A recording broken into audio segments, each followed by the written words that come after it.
Assalamualaikum Warahmatullahi Wabarakatuh. We are from Group 6. We are going to explain what is ESP Program Design. So in here, we are going to present all about ESP Program Design and needs analysis in ESP. Before that, we are going to introduce the members of the group. It consists of Ghorizah Romadhona, Kusumawardhana, and Niscaya Annisa. And we have the table of contents. There are ESP theory from its definition until the Esb Practitioners, and the need analysis from the needs itself until how to collect the data in need analysis. Now, right, move along to the definition of ESP. Based on the experts from Noonan in 2004, ESP is a course that emphasizes practical skill through communication or simply learning items. So Noonan thinks that ESP really needs in English skills rather than English competence. And then Dudley Evans and St. John in 1998.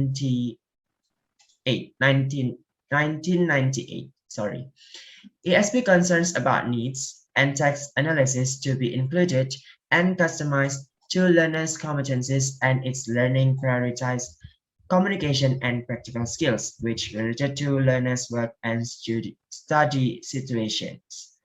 And the last one from Barnard and Zemak in 2003, ESP is language that has specific goal and narrower range of topics. Also, the material that used in the course is determined by doing needs analysis. These are the explanation of some experts that we have found.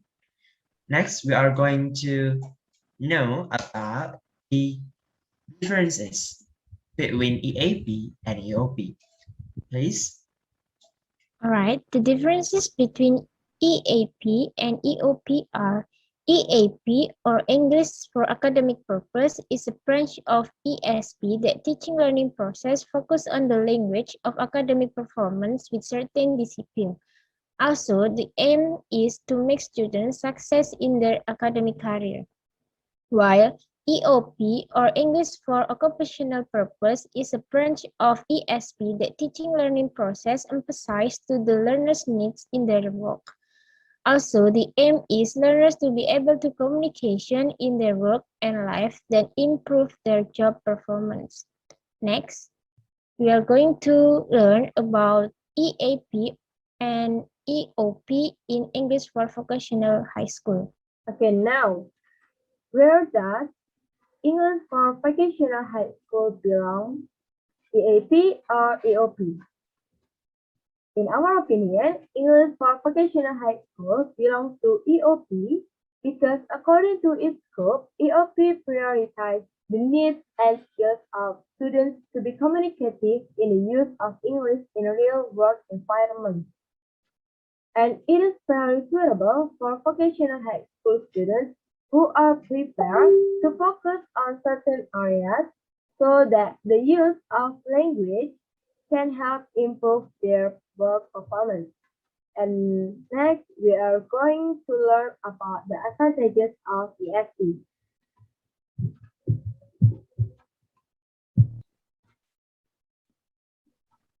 Yes, after we know the definition of ESP, the branches of ESP, EOP, and EAP. Now we are going to learn the advantages itself of ESP. So I will explain some from verse 4. Based on Tudor in 1997,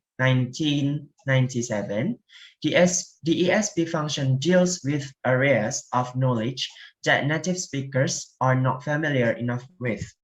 Besides, the aim of ESP is, of course not to become part of the communication treasures of all trained native speakers, like regular teaching in English. This distinction also applies to teaching relating to certain subjects. According to Cook in 2002, ESP can make students more competent to solve something with the real words. The attitudes to speakers of other languages will be increased. Also, the thinking skill will be improved, such as analysis, memorizing, and socializing. Next, we are going to learn about the roles of ESP practitioners. Well, what are the role of ESP practitioners? According to Hussein Hassan Ibrahim, 2019, there are some role of ESP practitioner. They are, first, the ESP practitioner as a teacher. They have to build the appropriate class for the learner and teaching process. Also, the teacher should use the authentic text based on the learner's situation. Second, the ESP practitioner as a collaborator.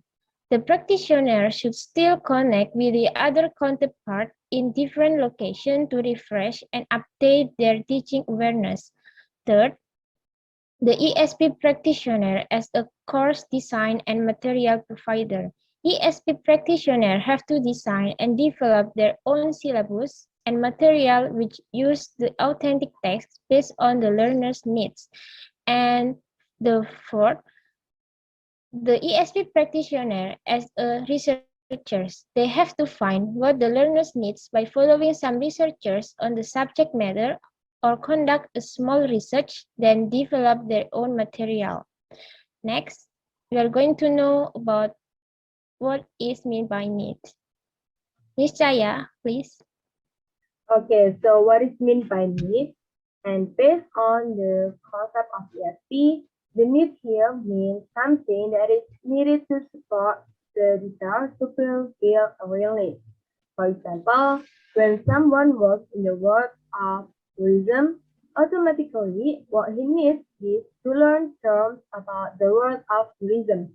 Not other terms are academically, which are usually taught in English classes in general. And next, we are going to know about needs analysis. All right, after we know the needs in ESP, now we are going to know the needs analysis from ESP. So what is needs analysis itself?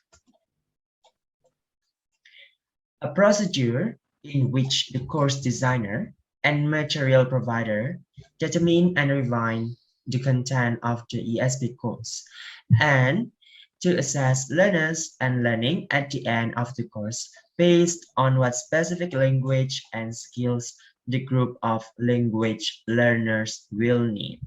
So it could emphasize the formative assessment or summative assessment in the by the time the instructors teach or test the learners.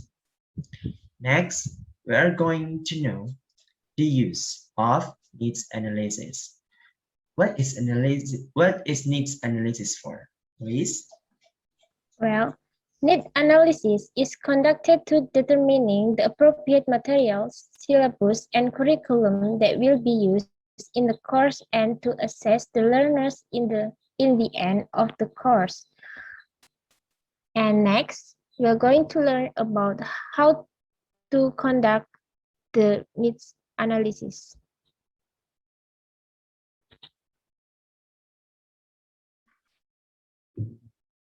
Okay, so we are going to know about how do we collect data for needs analysis.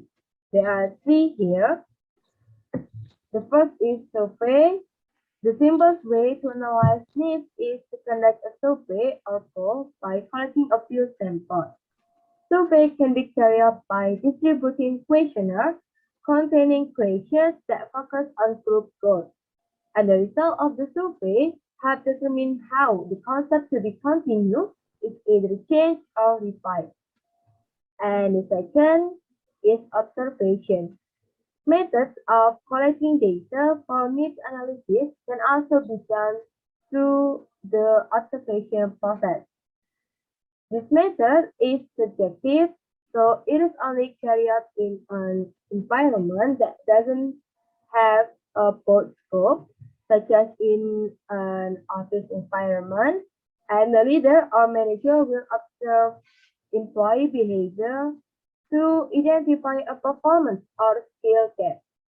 And then observation produces subjective data in the form of perception. And the last way is interview. Interviews are also one way to analyze needs.